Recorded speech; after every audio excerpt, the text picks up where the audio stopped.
Le 8 mars 2014, un Boeing 767 transportant 239 personnes décolle paisiblement de Kuala Lumpur. Moins d'une heure plus tard, il s'efface du radar. Pas d'appel de détresse, pas de crash visible, rien. Comme si l'avion avait traversé une porte invisible dans le ciel. Voici l'histoire vraie du vol MH370, le plus grand mystère aérien du XXIe siècle. Il est 00h41.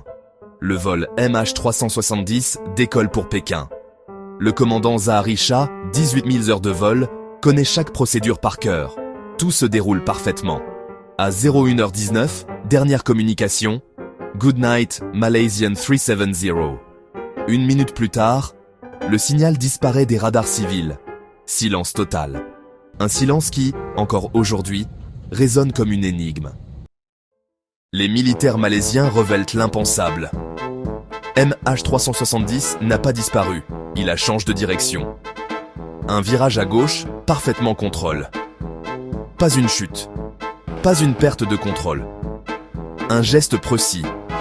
Calcul. L'avion traverse la Malaisie, survole le détroit de Malacca et continue sa route, comme guide par une main invisible, ou très consciente. La question devient alors terrifiante. Qui contrôlait réellement MH370 ? 08h19 du matin, 7 heures après la disparition. Un dernier ping satellite s'active. Cela signifie que MH370 n'a jamais cessé de voler. Pendant des heures, sans communication, sans plan de vol, sans explication.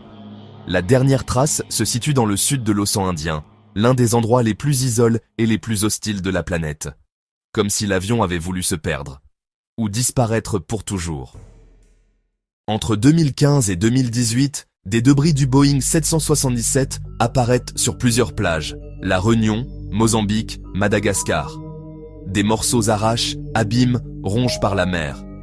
Ils confirment une chose, MH370 s'est abîmé dans l'océan. Mais où ? L'endroit exact reste un secret enfoui sous des kilomètres d'eau froide. Malgré l'une des plus grandes recherches de l'histoire, aucun site de crash n'a été retrouvé. Aujourd'hui encore, 3 théories dominent. Aucune n'explique tout, et c'est peut-être pour ça que l'affaire fascine autant. 1. Le pilote Zahari aurait volontairement dévié l'avion, mais aucun mobile réel n'a été prouvé. 2.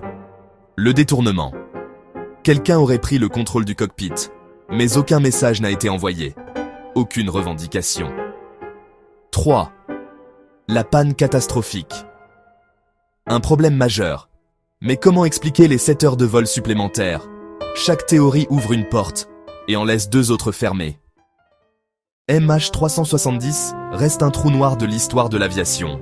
Un avion moderne, 239 vies. Aucune réponse définitive. Peut-être qu'un jour, l'océan Indien révélera la vérité. Peut-être que quelqu'un, quelque part, sait ce qui s'est réellement passé.